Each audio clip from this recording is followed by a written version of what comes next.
And Professor Vidyut Bhai Joshi is on virtual, so I welcome him also. In I am giving a brief introduction of Dr. Sundar Narayan Mishra. Just now I talked with him.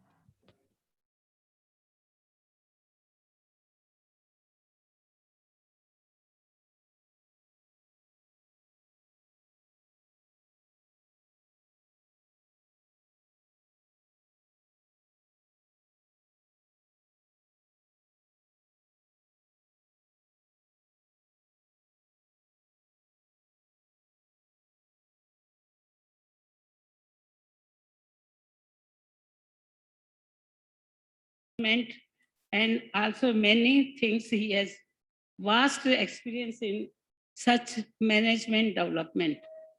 He is working with grassroots organizations in various states, worked with UNDP as national program leads, was India coordination for Social Watch. Currently, he is consultant with Niti Aayog. Sir, welcome again you in this program. I request upon Mandaben. Okay, sir, Badhan. I introducing our Emirate Professor of Gujarat Vidyapeeth and Nirma University, Professor Vidyut Bhai Joshi. He was Vice Chancellor of Bhavnagar University. He has done very important works there. And that time, Bhavnagar University was in crisis of finance. He has started many projects there. And Bhavnagar University was well in finance and all the things. He is actually with along with social work. He has done PhD in social work.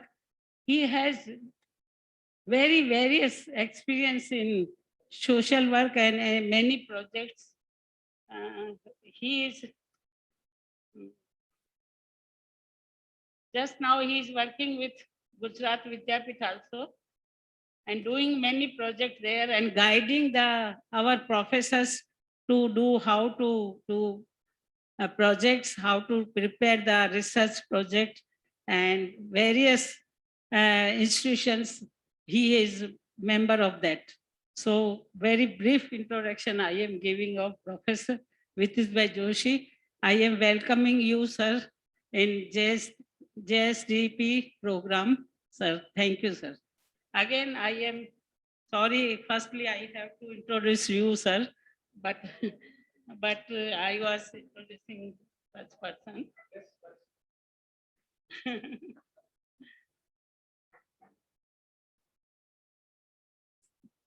Mr. Gandhi Dos, he is moderator of today's program.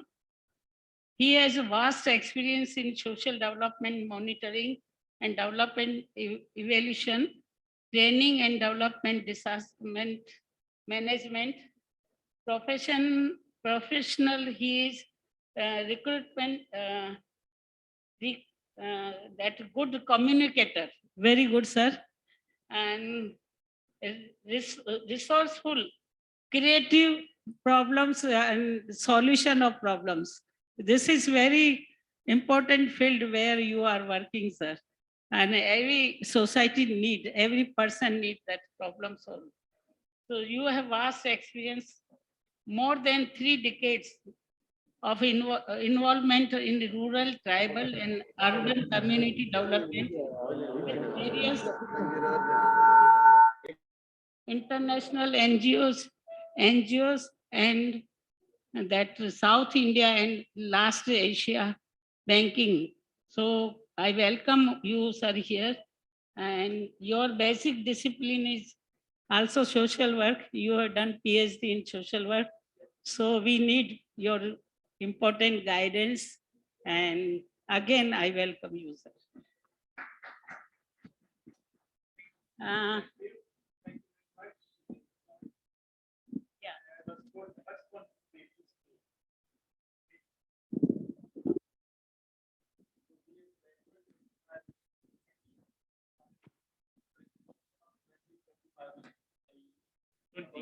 20 minutes will be so that question and answers can be given.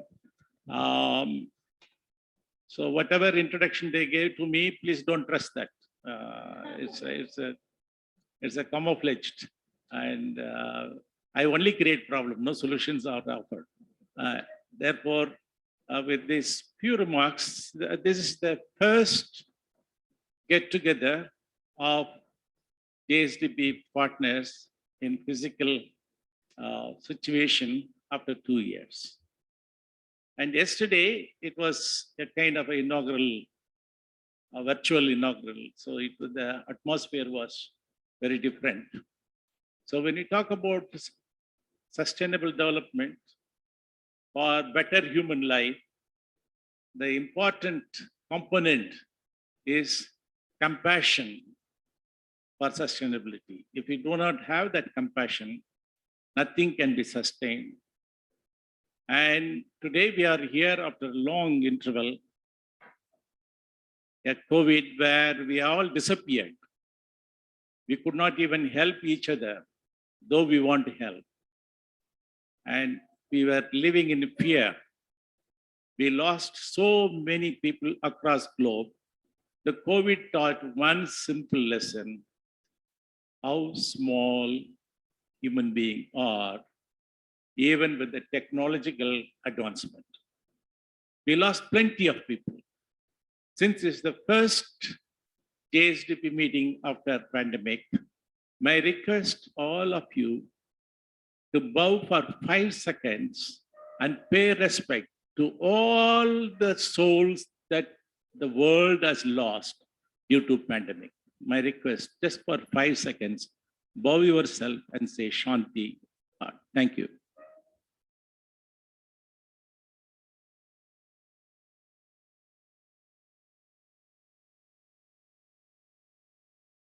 Thank you very much. Because when we meet, we have to remember the challenge through which we came through. Otherwise, we are not a good people with compassion. With these few remarks, I leave it open to the speaker to talk.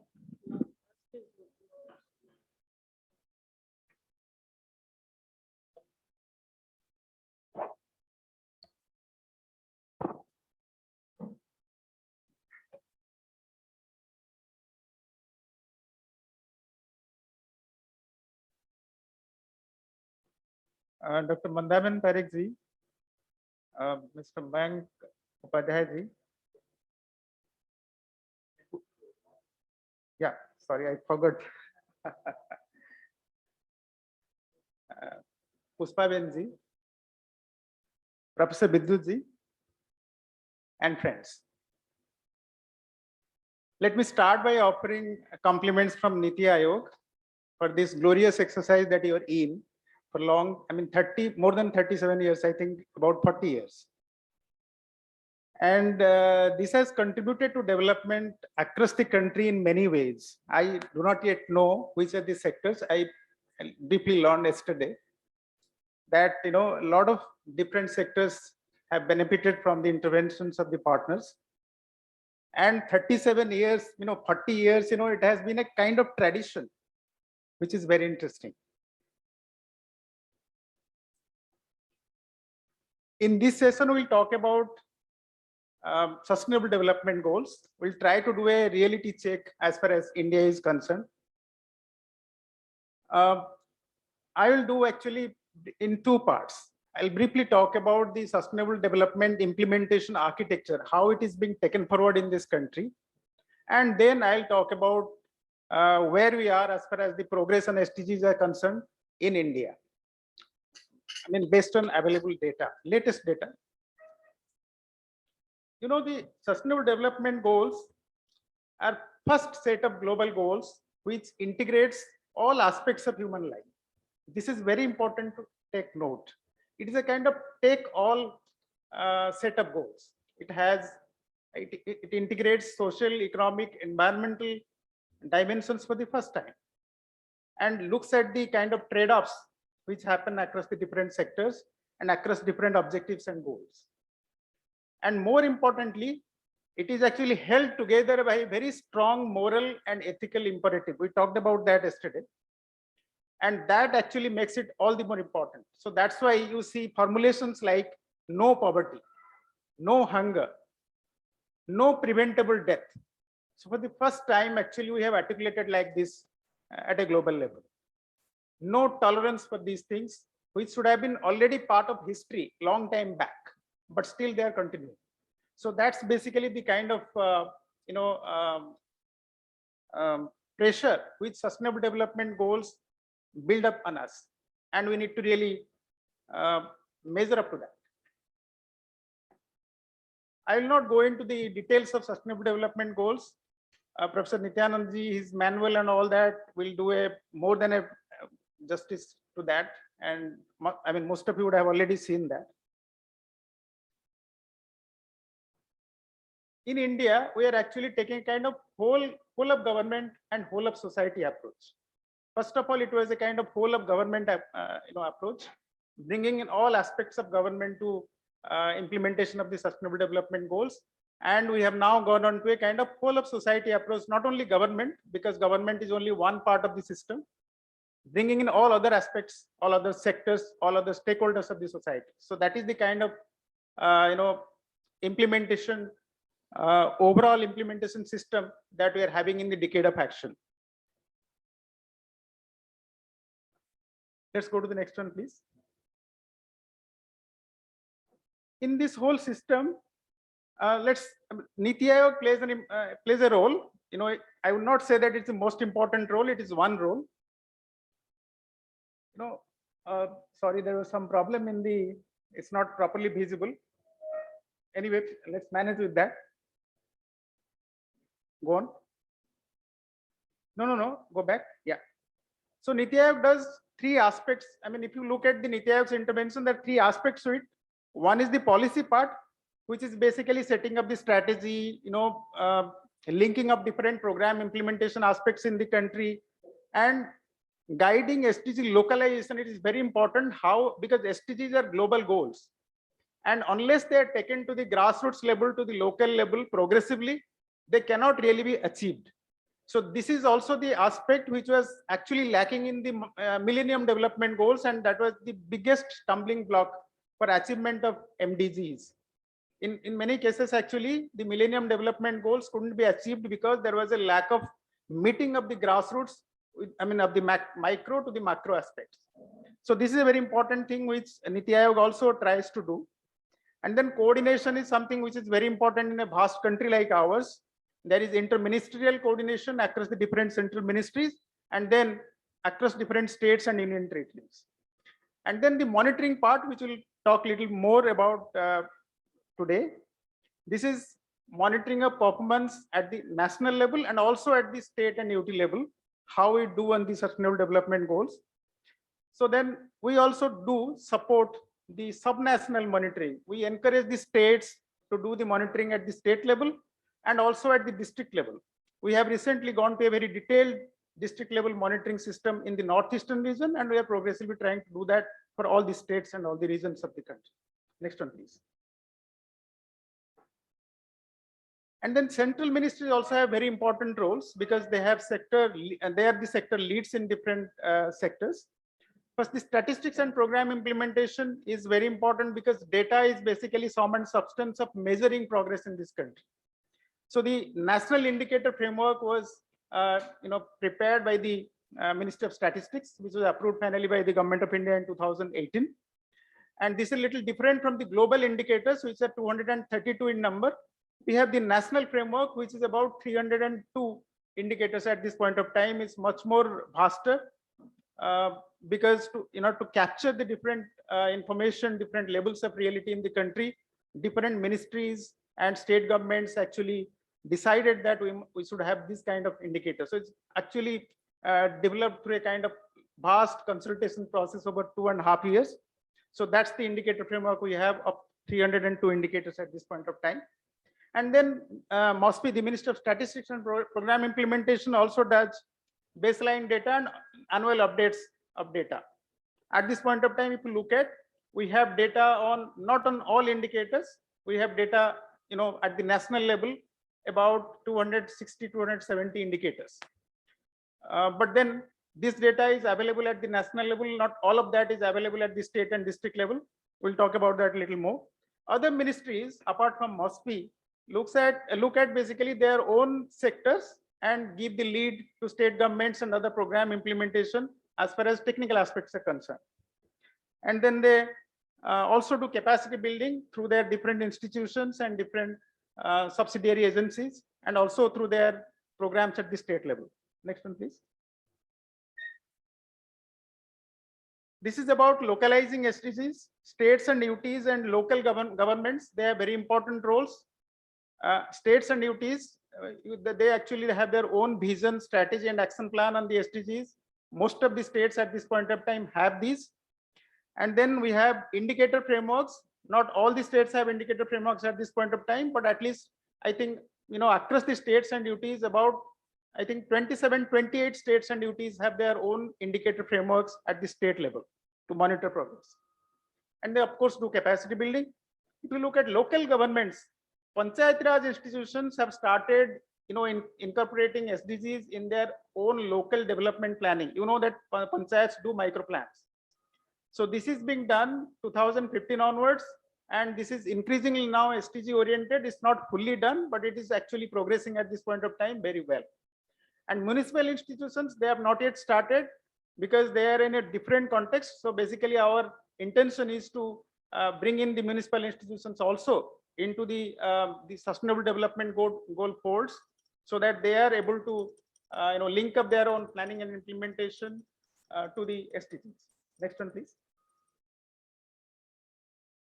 Civil society and academia, they play very important background roles. I will say background because they actually do a lot of boosting and buttressing at the back of the implementations at the local level and also at the national level. So they do mobilization and awareness generation on SDGs, which leads to accountability. Is very important, because accountability, unless it is actually enforced, actually implementation and performance on SDGs are going to suffer a lot going forward. Then skilling and technical support and knowledge development that you have been doing. This is what we have to do on SDGs on a very, on a very large kind of context. A lot of things need to be done. And then leaving no one behind, we talked about that yesterday. This is very significant thing. Without the NGOs, civil society, we cannot really achieve this leaving no one behind agenda and the objective. So this is very important. From grassroots level, from the kind of, a lot of people get excluded on the margins of different programs being implemented. So you need to really capture those and, bring them back to the mainstream. This is something which is very important. You have your ears and, whole system to the ground. So that can be actually done very well in coordination with you. Next one, please. Briefly, the business sector, the private sector is also very important. We are trying to incorporate them in the fold very strongly at this point of time. Their reporting system, they have a sustainability reporting system. I mean, over the last 2-3 years, it has been actually aligned to the SDGs. There is a reporting framework which is now completely oriented to the sustainable development goals. It is called National Guidelines for Responsible Business Conduct. And then accordingly, the business reporting responsibility reporting system is also oriented to that. So any corporate sector organization, their reports are reflecting how they are contributing to the SDGs, how their different interventions are linked to the SDGs. We are trying to see that most of the corporate sector organizations over the next few years adhere to these objectives. And then, of course, that there are also a lot of risks associated with business sector interventions there, because they are dependent or they use a lot of natural resources.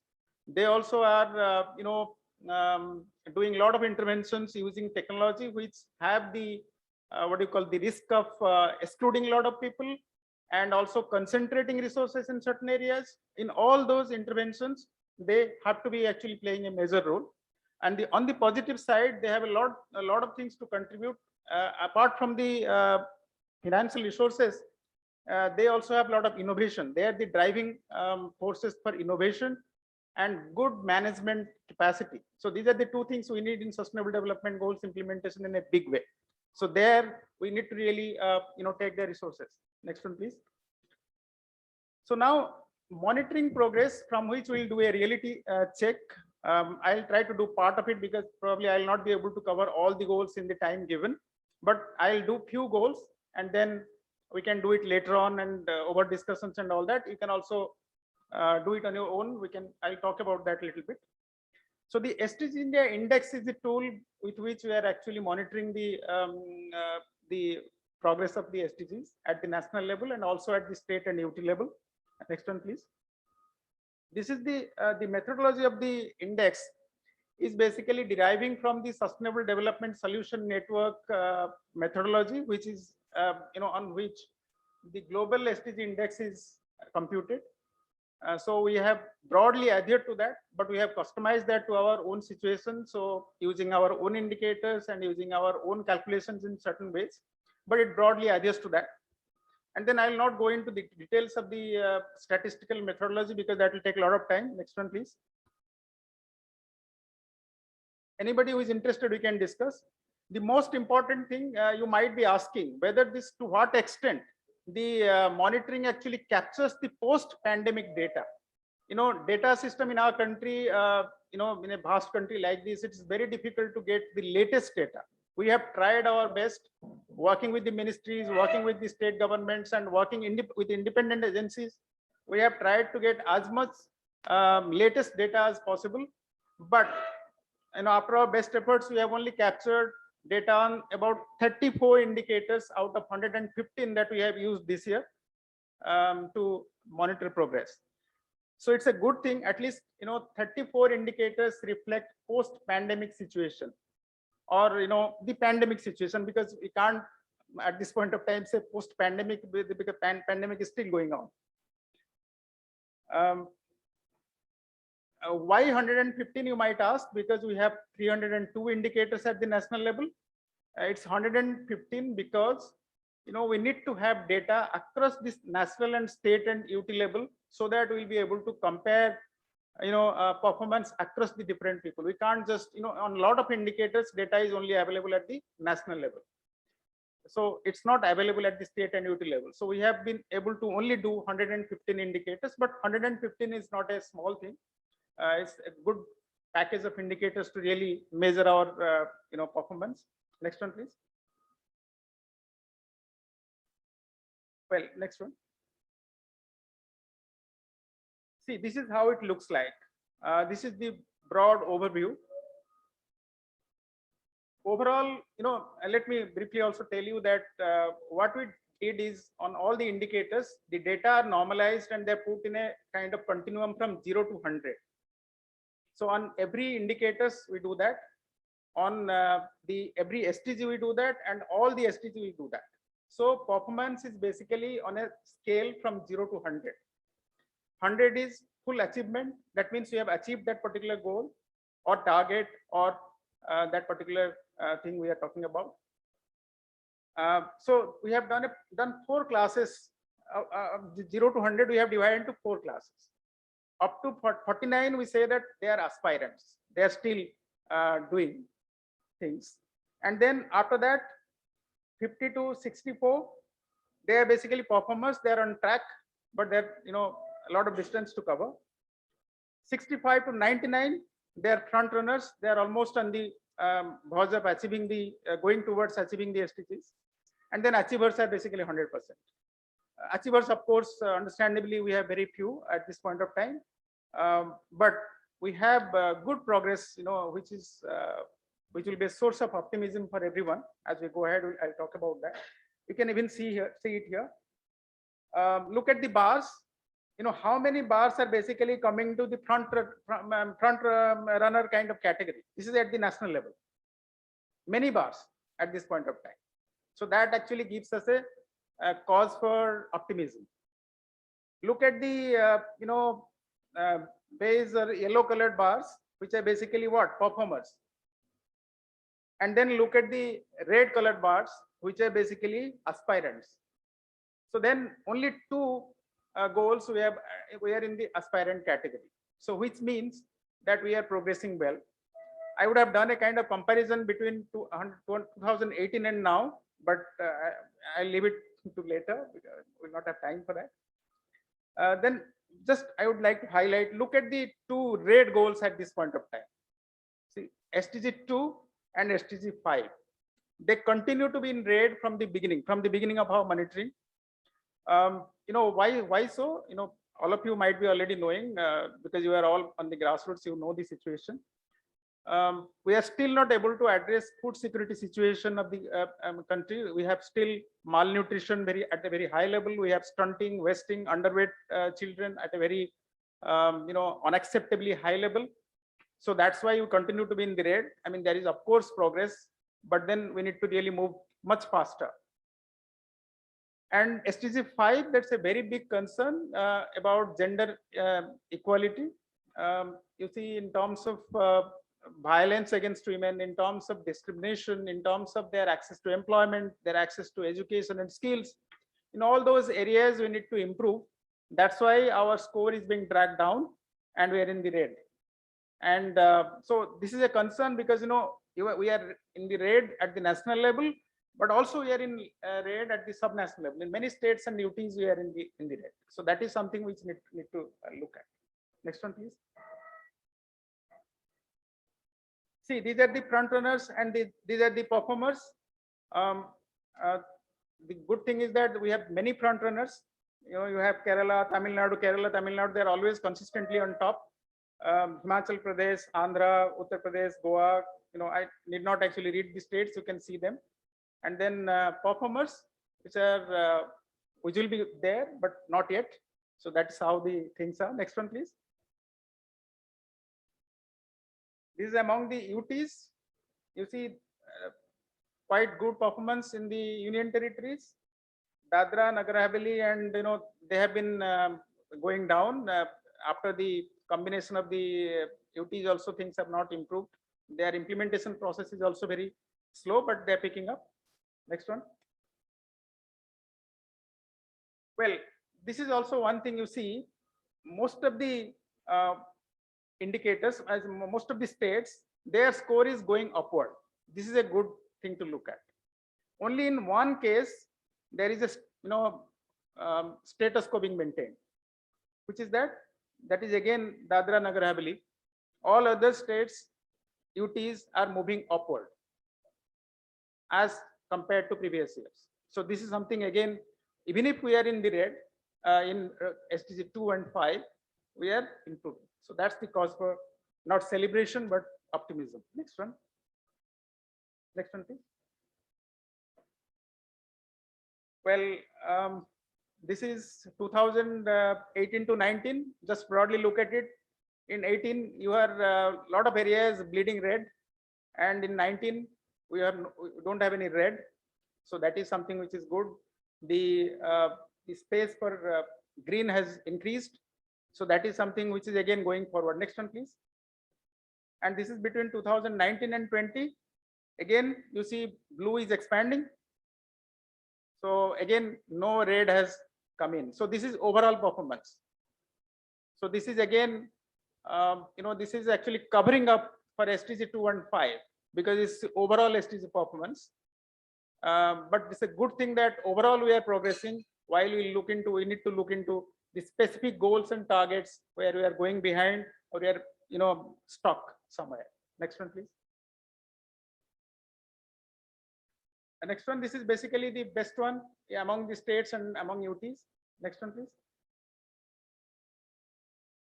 Carry on.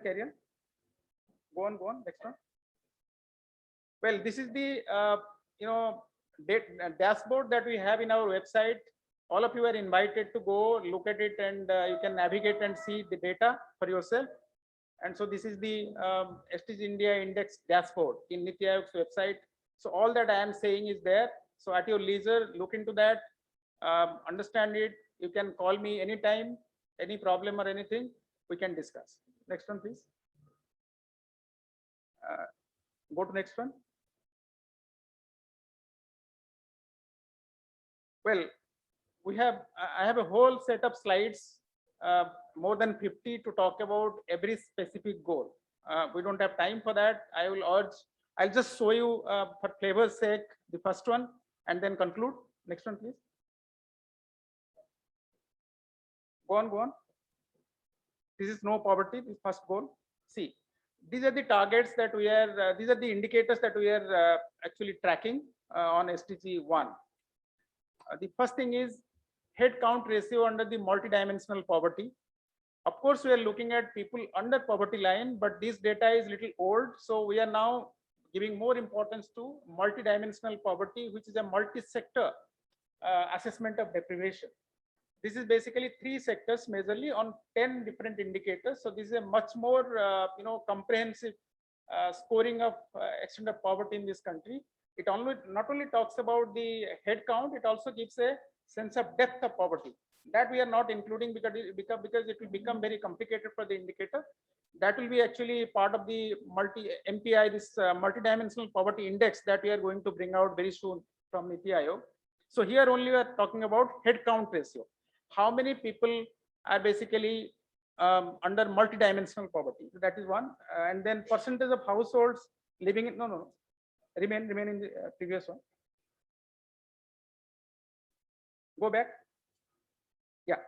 So this is people living in kacha houses, percentage of households, household members covered under any health scheme. Population below poverty line, I talked about that. Population receiving social protection benefits. This is very important to actually protect against slippage into poverty. So this is something we are taking, but not all aspects of that, only one aspect. And then persons provided employment under NREGA and some similar schemes. So these are the few indicators on the basis of which we are actually assessing. Similarly, we have indicators on each SDG, and total we have 115 indicators. So the point is that we need to look at where we are actually being dragged down across the different targets, and then look at our program implementation, modulate our programs accordingly. And of course, where we are actually most lagging behind, for instance, SDG 2 and SDG 5. And also, if you look at different SDGs, if you look at specific targets, in specific targets also, in many cases, we are lagging behind, although overall performance might be better. We might be in green, but our specific targets might be actually going down. So accordingly, you can modulate your interventions given the sector you are already in, given the kind of area that you are there. From that point of view, you can actually see what would be your priority at this point of time, because this data is available up to the state level, and in the northeastern region now it is available up to the district level. So that is how we can have a continuous reality check on SDGs, because we are continuously updating data and we are doing the index annually. So this is something which you can look at. We can modulate our interventions and contribute to the overall performance of the SDGs at the state level and then at the national level. So that's how it is. Thank you very much for lending a very. Any questions? We'll discuss later. I think we'll take the question a little later because Vidyut is waiting. I thought coming from NITI Aayog, the topic is on reality check. So I thought you will not do the controller and auditor job, which is very important. And I'm sure now Vidyut Joshi sir will do the controller and auditor job or this, because it's a reality check so that we will be more comfortable. So I will not stand. Sir, you have a lot of time. If you don't like questions, you can continue more. If you like the questions, it is about 20 minutes. Thank you.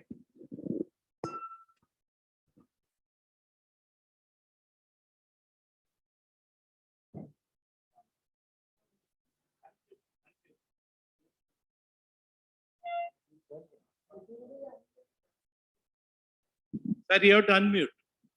Yes.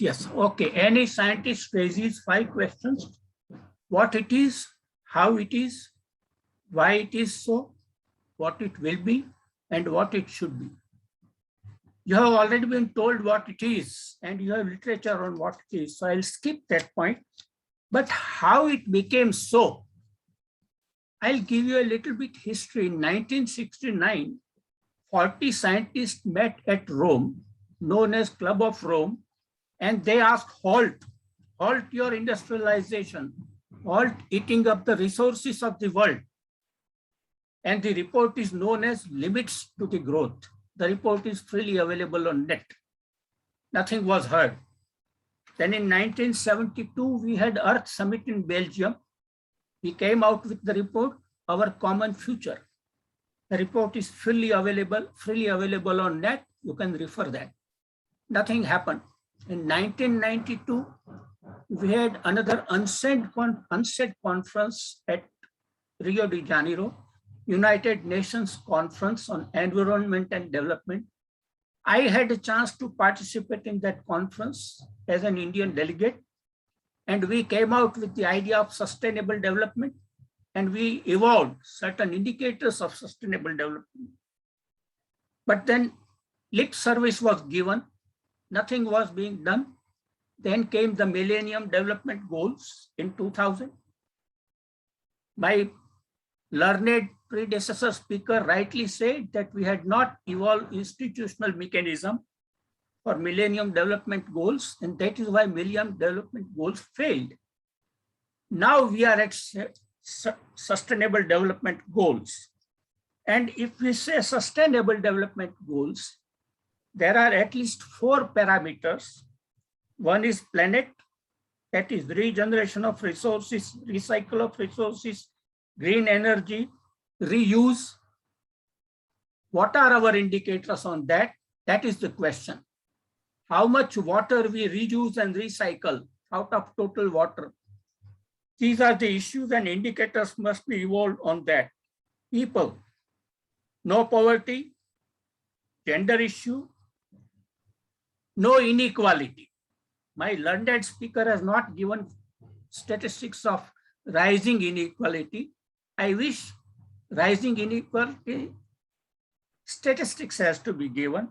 And I would request you all to go through Oxfam report of rising inequality in the world. And poverty and inequality are related. Unless inequality reduces, poverty does not reduce. If you take poverty as an absolute and as technology and measurement, ad hoc measurement, poverty may reduce. But in relation to inequality, poverty does not reduce, and you have to evolve new parameters for measuring that. Partnership, stakeholders analysis.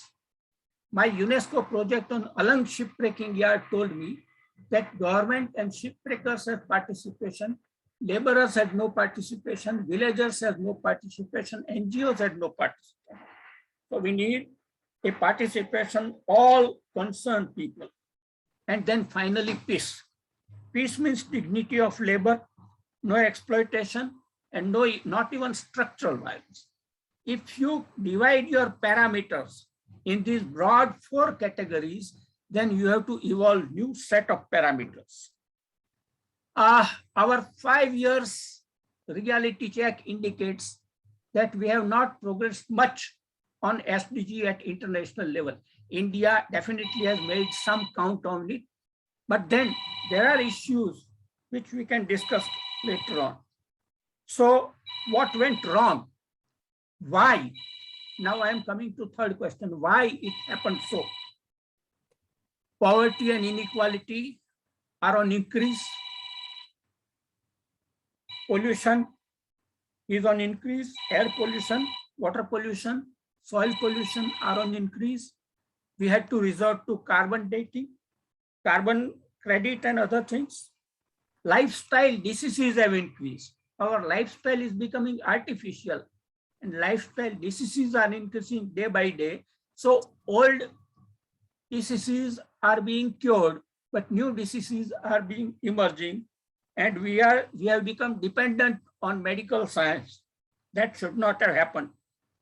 Violation of human rights, International Human Rights Report, Human Rights Watch. The reports of these institutions indicate that human rights are being violated against women, against tribals, against scheduled castes, against blacks, against people in Africa, in Sub-Sahara, Human rights are being violated. In Nigeria, they are being violated. Carbon generation and global warming. I think some data should be given on this count also. Our sea are rising and we have a threat that Mumbai may go underwater in next 15 years. This is a very big challenge. The carbon generation is generating chlorofluorocarbon, depleting ozone layer, asking ultraviolet rays of sun to enter onto the earth and creating many problems. And this has to stop. Not only that, now we have a centralized decision making. More and more centralized decision making. Why Niti Aayog should decide for entire country? Why Niti Aayog should not take feedback from local NGOs, village councils and things that how to save this environment, rather than deciding from top that this is what we mean. No, ask a poor man how to save his environment. At local level, he knows much better. Your task is to coordinate. Your task is not to monitor. Your task is not to decide for entire country. That's how it has to be there. So I think a time has come that we have to look after why happened, what happened.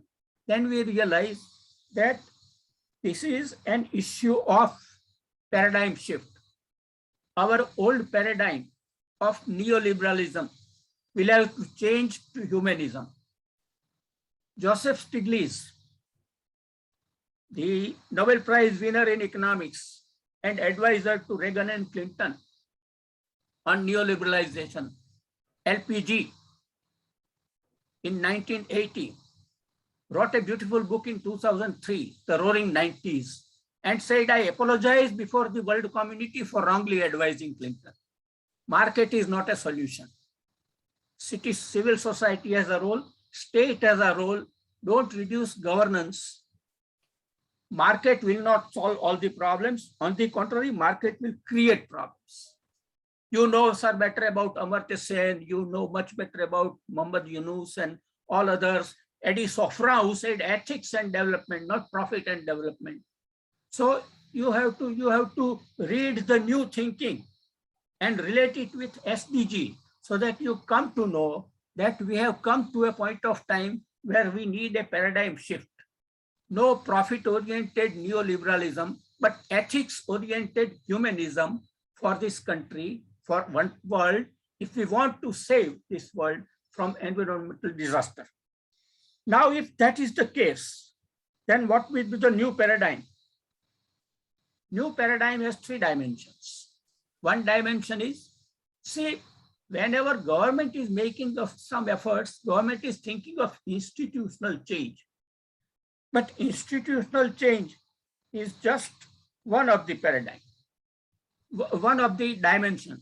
There are 2 other dimensions. One, change in individual behavior. And third, change in culture. So this behavioral change or the SDG change has 3 dimensions: individual behavioral change, institutional behavioral and rules change, and cultural change. I mean, whenever we are talking of SDG performance, we are not taking individual behavioral change into consideration. We are not talking about change of culture. We are talking only of our rules and institutions. That is 1/3 part of total scenario. Now let me go to first, individual behavioral change. Every action matters. Every small action matters. And I would request you to remember, every person should behave according to the 11 Mahavrata given by Gandhi. Aswada, Satya, Ahimsa, Asteya, Brahmacharya, Parigraha, you all know all these pledges, and I did not repeat those pledges to you. But Aswada, avoid food waste. Sir, we are avoiding 30% of food. We have excess of 30% food developed today, and 30% excess or unused food creates gases like methane and other such gases which are harmful to the country. How to avoid waste is not a matter of institutional arrangement. आप कानून बना के ये नहीं कर सकते. You will have to change individual behavior. जितना खाना है उतना ही food बनाओ, excess food मत बनाओ. Don't have, you can consider 30% food waste in this country at international level. What pollution would it create? So, aparigraha, lead a simple life. Do you need a 4-bedroom house? Do you need 2 cars? Do you need a weekend home? Why? How many clothes of shoes? How many pairs of shoes do you need? How many clothes do you need? Have at least some aparigraha and lead a simple life. Sharira Shrama, sir, the entire class situation emerges because somebody is working for you. You are not working for yourself. Somebody is working for you. You are not working for yourself. Work for yourself. आप अपने कपड़े जात में धो डालो, आप अपना खाना खुद बना डालो, आप अपनी कार खुद ड्राइव करो. क्यों नहीं हो सकता है? मगर ये नहीं होता है, इसलिए class situation emerges. And whenever there are class situation emerges, class anomalies are always there. So Sarirashram, Ahimsa, it is one of the goal, non-violent, creating non-violent situation. Swadeshi, local market. Sir, I am in Ahmedabad and I want to use Ratnagiri Alfonso. I order Ratnagiri Alfonso. It will be stored in Ratnagiri. Carbon will be generated. It will be packed by Amazon, carbon will be generated. It will be transported by the Amazon, carbon will be generated. It will be stored in local Amazon store, carbon will be generated. It will be given to me and I'll put it in my refrigerator, additional carbon will be generated. So in spite of that, if I buy an Alfonso, a mango from nearby Ahmedabad market, it will have 0 carbon. It will have 0 carbon. Now, do we have parameters for this? No. When we say local for vocal, let us have parameters for strengthening local markets. That is real Swadeshi, meaning in modern context. So, if all people start buying from local market, carbon generation will stop. Much of the carbon generation will stop, but that is not going to happen. That we have to say. When Gandhi said brahmacharya, he did not mean only celibacy. He meant vasna moksha. आपको वासना है, सबको वासना है, हमको वो हो जाना है, हमको वो हो जाना है. And in order to becoming something, we exploit other people. And that is the root of every problem. Sparsha bhavana, no discrimination between people. Now we know we have one of the goals on this issue. Sarva dharma sambhav. Sir, environment is the only religion in this world, no other religion. Think of it, 3 biotic, there are 8 elements of environment, 3 biotic and 5 abiotic. 3 biotic elements are generator, operator and decomposer. Take the first letter and it becomes God. And generator is Brahma, operator is Vishnu, decomposer is Mahesh. 5 abiotic elements, water, air, space, soil and heat. They are Panch Mahabhut. And when we say sustainable development or peace, there is a saying in Veda, Joho Shanti, Antariksha Guna Shanti, Prithvi Shanti, Vanaspataya Shanti, Sarve Deva Shanti. Ye sab dev hai. These are gods. We have to worship them, we have to treat them, we have to leave them in peace with them. And we are cutting woods, we are exploiting resources, and we are not caring for them. One Gujarati poet has written beautiful thing. પૃથ્વીને પાટલે નથી તું એક જ માનવી, પશુ છે, પક્ષી છે, વનોની છે, વનસ્પતિ. This earth does not belong to human being alone. It belongs to all other creatures who are living on this earth. And we have privatized our soil. That should be forgotten, and a new religion of environment has to emerge. That apart with individual behavior, now some institutional behavior. our education, UNESCO brought out a report in 1997 that there are 4 pillars of education. Head, that is knowledge; heart, that is work; heart, that is character; and harmony, to live with others. So head, hand, heart, and harmony are 4 pillars of education. And are we erecting our education institution on basis of these 4 pillars? No. एक छोटा बच्चा school में पढ़ता है, माँ उससे कहेगा कि देख तू अपनी नोट अपने साथीदार को मत देना, तुझे उसके साथ कंपटीशन है, तुझे फर्स्ट नंबर लाना है. So we are inculcating the value of competition from the beginning, living apart, how to live with others in harmony. So we will have to redesign our education system. It's not only knowledge and work, it's also character building and also to live in harmony with others. These 2 goals we will have to infuse. That's what UNESCO says. That's what all good educational experts world over say. We will have to tell this. Redesign market. Redesign market. Do we need Amazon to get shoes? Do we need Flipkart to get my pair of clothes? I can understand that we need TV. TV cannot be manufactured in local market. I can understand that we need car. Car cannot be manufactured in local market. But why not food? Why not clothes? Why not pair of shoes? Why not basic minimum necessity things which can be easily manufactured in local market? Why do we give it to multinational corporations? Redesign your economic institution. Have rules for your economic institution. Sorry, sir. Vidyut sir, I'm sorry, Yes. we have a technical error here, and we would request. There's a power cut here, and we would request you to please allow us 5 minutes in order to reset the technical infrastructure. Okay. Please reset. I'll wait. Thank you, sir.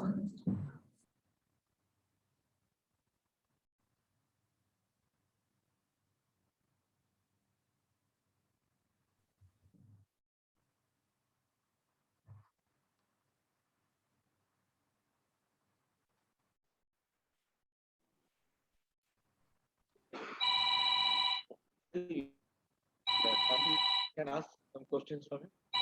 आएगा गर्म होने के बाद आएगा.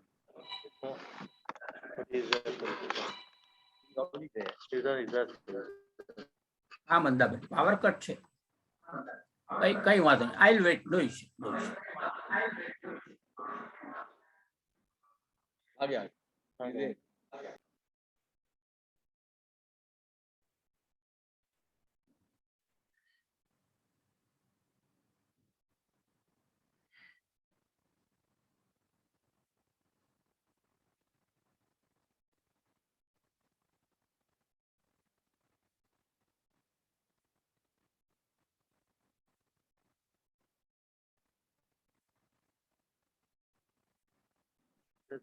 I can tell. Please tell him to go ahead.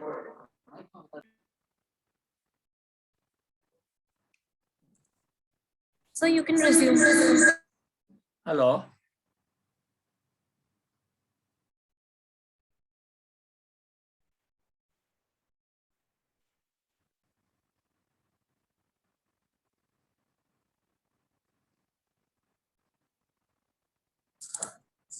Vidyut sir, you can resume.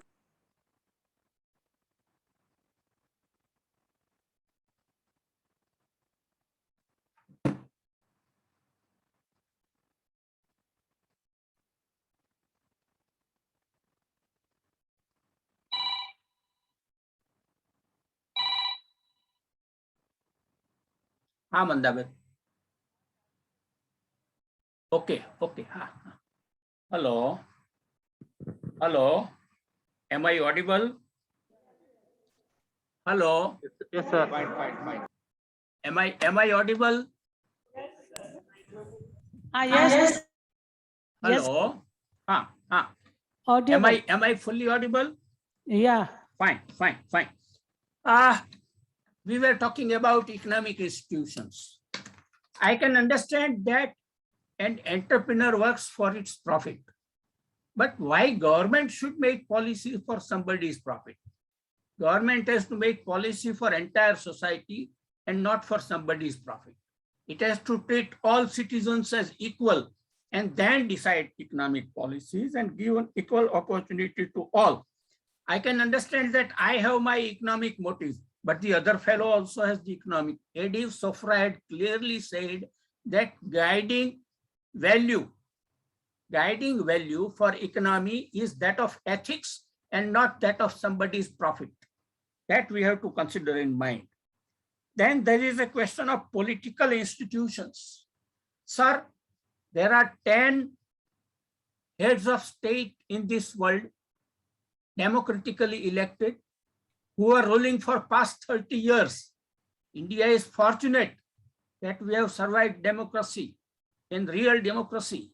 But in other places, head of the states, democratically elected, are making changes in constitution and running for 30 years and taking decision for all countries. Single individual takes decision. Why this should happen? Real Swaraj is in I make my own decision. Every small village council makes its own decision. Then it comes the block level council, then district council, then state, and then center, sir. So have a layer, 5 layers of governance rather than 1 layer of governance. That will help our polity also. Otherwise, it will create problems in future. Science policy. Bertrand Russell and Einstein have clearly said that a scientist is independent and should not become part of somebody's exploitation. Science is creating problems. AI, artificial intelligence, has created joblessness. One person is working under me on AI, and we have data that how AI creates joblessness. Now, where AI should be used and where AI should not be used, we should have a policy. AI can be used in health, AI can be used in distribution, but why AI should be used in production system by some multinational corporations? I do not understand this. So a clear policy on this issue has to be made. Law. Sir, society is basically a harmonious web of relationship. There is more harmony, less competition, and even less conflict in this society. The problem with our law is this, that it divides people into winners and losers. Either you win a case or you lose a case. Either you are a winner or you are a loser. Either you are for or against. In real conflict situation, it is never like that. It is always some sort of accommodation after conflict. So why not to redesign our legal framework in this consideration? Environmental action. Yes, we have certain policies. We have certain law also, Environmental Regulation Act and all those things. But we have less regulations and almost nil implementation. Unless you have a participation at local level, you will not be able to implement. And participation does not mean saying yes to what you say. Participate means I have say in what I want. And then it is, sir, your role at central level to coordinate these things and evolve a sort of harmonious social structure based on them. So let us take NGOs into consideration. And in this case, my next point would be evolving, strengthening civil society institutions. Of late, civil society institutions are taking a backseat.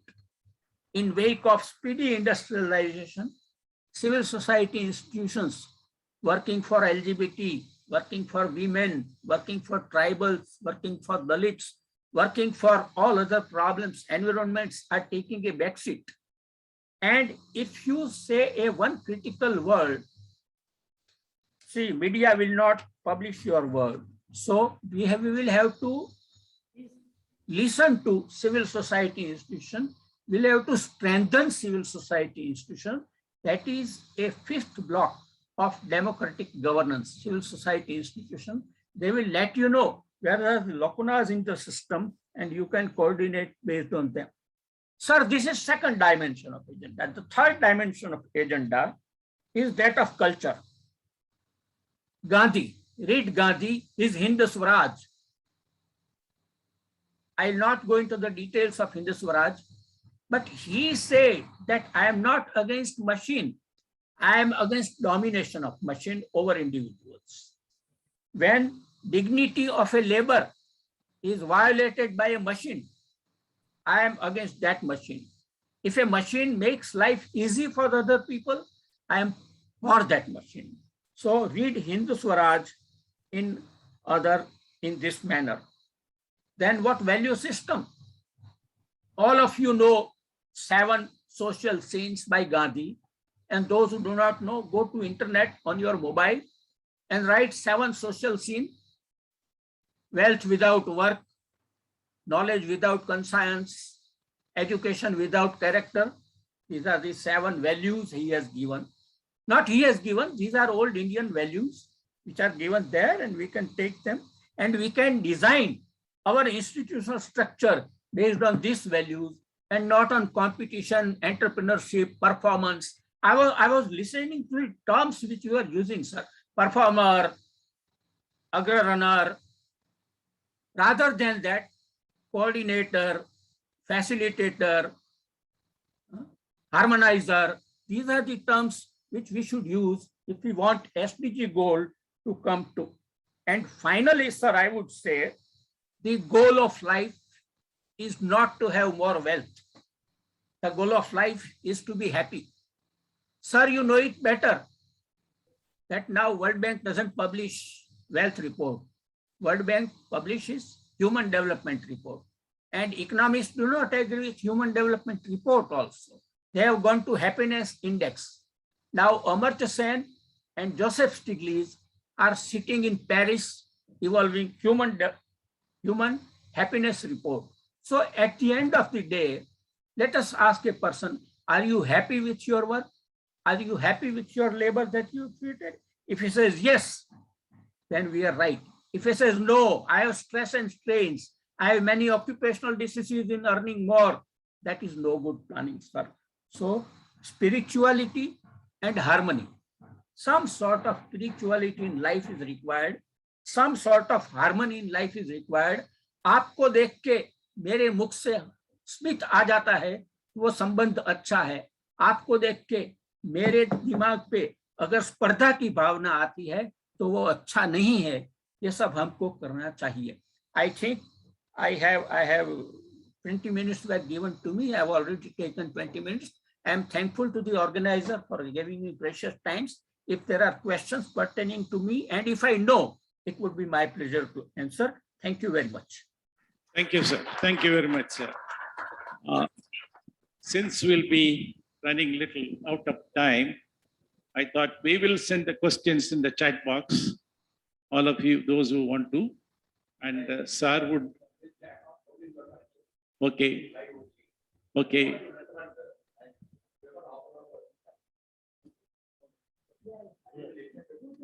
So, one question for each speaker.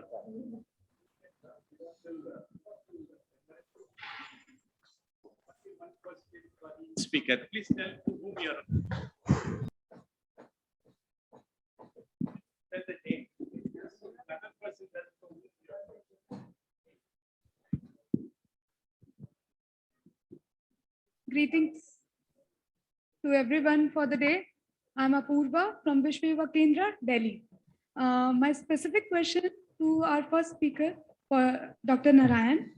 Sir, thank you so much for giving us such session. And I would like to know who is the authorized body to assess SDG performances based on the 2 indicators you have mentioned, you have talked about. And in your opinion, will it be appropriate to have an inclusive governing body which include the concerned sectors as in government, CSOs, corporates, or our community representatives, especially PRIs? Thank you so much, sir.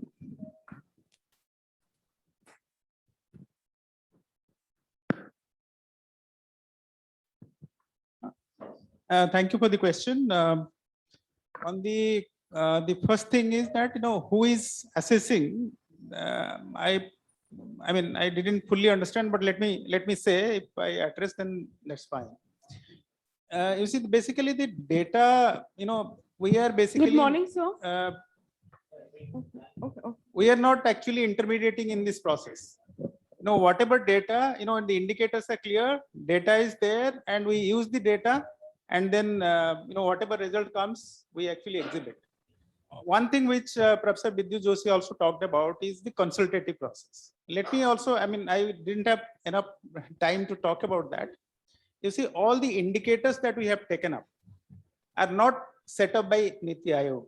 They were actually decided through a very, long, but each index, each edition of the index, we have about 3 to 4 months of consultation to decide first the indicators and then the data, because we do not manufacture data or do not actually collect data. So first of all, we prepare a draft set of indicators, which is basically discussed at length with central ministries, state governments and union territories, and also to some extent civil society organizations. So we admit that we cannot reach out to all civil society organizations or many of them, because that is very vast kind of process. But after all these consultations, we decide the indicators, then the data are collected, they are actually screened, cleaned, and then this is also subjected to scrutiny, and then it is actually published. So then absolutely no scope for subjectivity, no intermission or interjection by Niti Aayog in that. So that's something which is there. So that takes out the concern in the first thing. The second thing is we have a SDG task force at the national level, which includes all the ministries, state governments. Of course, we are also trying to include many civil society organizations. I mean, some representative organizations that will make the civil society part in that. But there is a limitation in the government structures. This is, but as far as SDGs are concerned, as I said, we are moving to from a whole of government approach to a whole of society approach, bringing in the civil society, different types of civil society organizations, and also the corporate sector. One more thing I would like to say for the, some of you might have seen that India does a voluntary national review of sustainable development goals in the UN. Every country is supposed to do at least twice during these 15 years. India has done already 2 times, first in 2017 and the last one in 2020, last year. So in the 2020, for the 2020 DNR, we had a very massive consultations across the country. I do not know whether any of you were involved in that, but we did, 17 national consultations on different vulnerable groups like children, women, people with disabilities, people living with HIV/AIDS, and so on. About 14 groups we did consultations on at the national level, and to reach the national consultation, we did a lot of local and state level consultations. The discussions, the summary of that was actually brought into the national consultation. So that way we actually did a kind of hierarchical consultation to make it more representative. So that's all. Good morning, sir. Sir, thanks for the speech. Sir, I'm the student of Statesman Print Journalism School, myself, Swagata Malik. So my question is, like in this pandemic situation, home delivery connectivity helped us. So there is a contradiction, sir. So what's your opinion on this? Thank you, sir. That's for Joshi, sir. Pardon? Hello? I lost the track for some time. Yes, sir. Can you repeat? Yes, sir. Sir, in this pandemic situation, it's localized, as you say. So my question is here, like it's home delivery and connectivity helped us in this pandemic situation. So there is a contradiction occurred between this. So what's your reaction in this? Like, what's your opinion in this? Let me make it very clearly that we have handled the pandemic situation better. During first. During second, there was a sudden upsurge and then our medical infrastructure could not meet with them. So for some time there was a crisis. But now we are handling a situation better. Only that government machinery has to take help of medical doctors and scientists on these situations that such pandemic doesn't occur. There is also a civil society corner on this issue, that Utsav Priyaha Khalu Manavaha. So we meet again and again in close proximity, avoiding masks and other security measures that may give rise to pandemic situation. But in other situation, India, as compared to other developed countries like US and Brazil, has done fairly well in this condition. Thank you.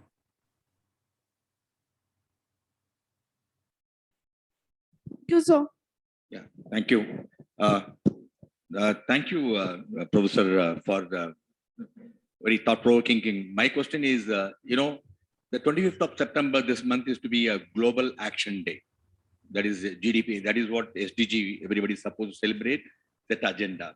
Now, already 5 years have gone by, and we have got another 10 years to achieve the goals. And we call it as an action for millennial, they call it next 10 years action, which is to be completed. I want to know, in your opinion, sir, all the 17 things we are supposed to achieve by next 10 years, do you think is it a very realistic? I want to speak from Indian perspective. Is it a realistic goal which you are going to implement in next 10 years? And I also want you to tell us that what should be doing government, the corporate and the private agency to achieve this millennial goal, what we call it, the decade of action, which we have to complete in next 10 years. Professor Joshi.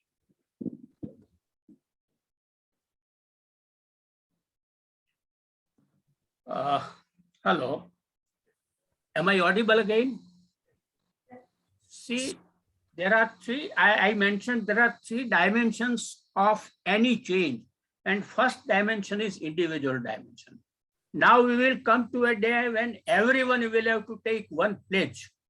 When I go to youth for such lectures on sustainable development, environmental issue, I request them to take a pledge. ये जो गांधी के 11 महाव्रत है ना, उसमें से एक व्रत ले लो. Either I'll speak truth for the entire life. Many things will fall apart. Then I'll do my own work. Only one pledge for lifetime. और अस्तेय, मैं income tax की चोरी नहीं करूंगा, second account नहीं रखूंगा. Take one pledge at least. No action goes waste. If I stop buying Alfonso from Ratnagiri, it will create less carbon credit. So my smallest action has a value. Every one of us has to take a pledge कि मेरे पास 20 जोड़ी कपड़े हैं, मैं 21वीं जोड़ी नहीं खरीदूंगा, नहीं लूंगा. So it has an action market. So let us consider the other and take some pledge which will help achieving sustainable development goal. As such, I am doubtful of achieving these goals by 2013 because I have seen history. Since 1969, I was part of some of the consultation. Now being an old man, I am out of the situation, but I have seen the history and it's very difficult that we will achieve goals by next 10 years, 2030. But we will definitely make some progress if we make a paradigm shift. The system that has generated this problem, neoliberal system that has generated this problem, cannot solve this. Economics, humane culture, and other such things. A paradigm shift will only solve this problem. Thank you. Mr. Rajiv, we want your views also, because what is the roadmap for achieving the goal next 10 years? See, actually, if you look at the regional assessment done by the UNESCAP, the latest one, they are clearly saying that the region, particularly this Asia and Pacific region, including the South Asia and Southwest Asia region, which includes us, they are not in for achieving any of the SDGs by 2030. I mean, at the current pace of progress. But there are limitations of availability of data, there are limitations of assessment because there is a real data problem. particularly looking at the from the regional level.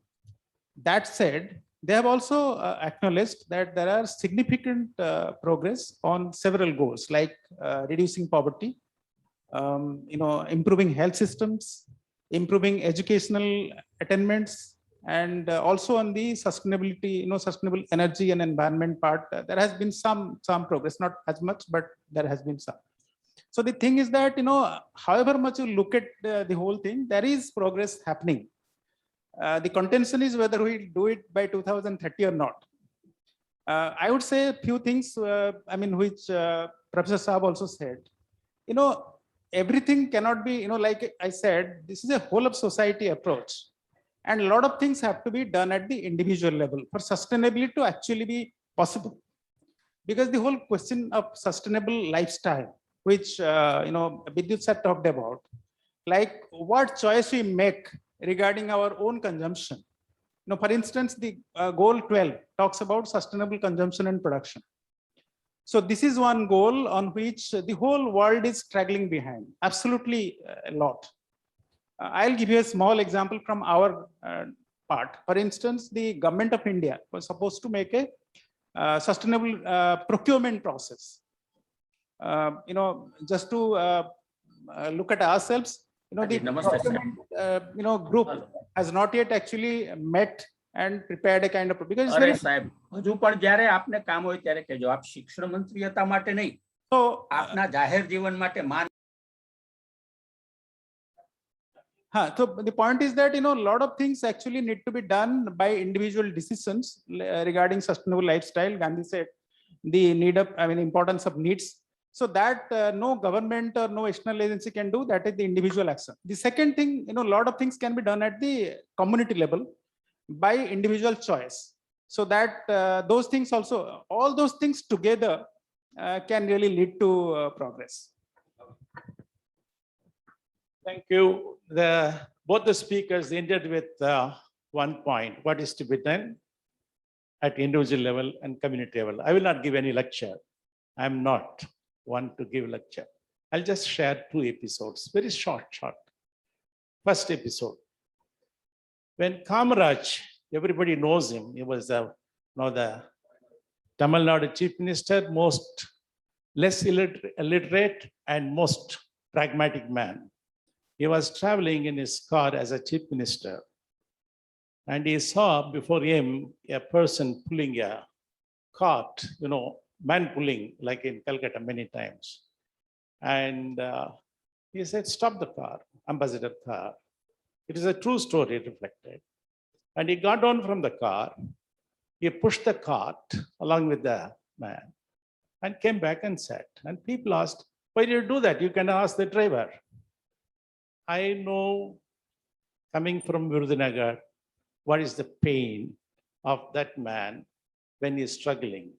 I need a support. Chief Minister getting down from the car and giving a helping hand. The second episode,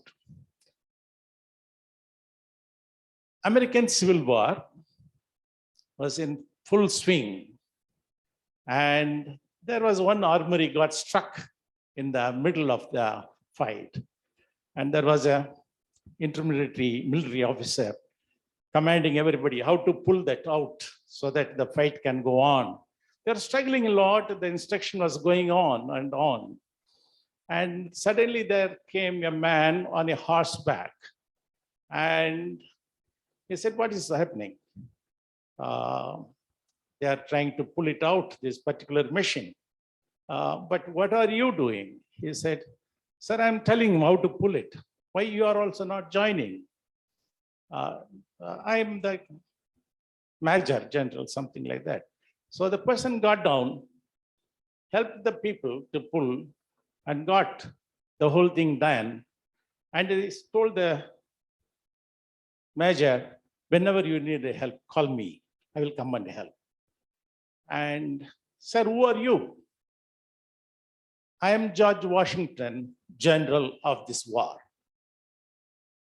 Sir, we have bureaucracy all the time instructing. We require politicians to down. We get struggle. I don't want to describe anything.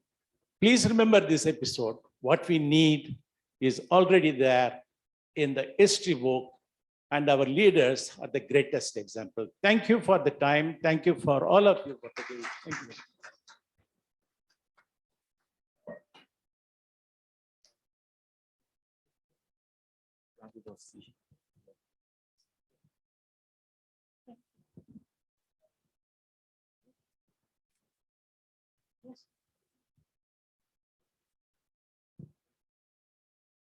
Sundarji, as a Niti Aayog man, got a very good elaborative speech. On behalf of the organizers, we love to give. And for Joshi Saab, I think you will receive this at Ahmedabad. So thank you very much for your time, and thank you very much for everybody for this listening. Thank you.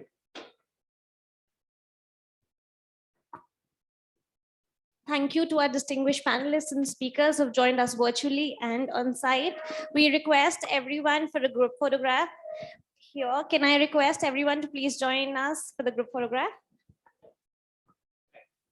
Yeah, right. Yeah, we'll be-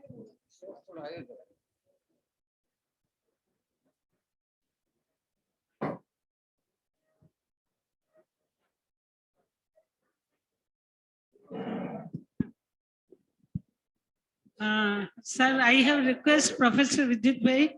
Just now session is over and we have for group photograph.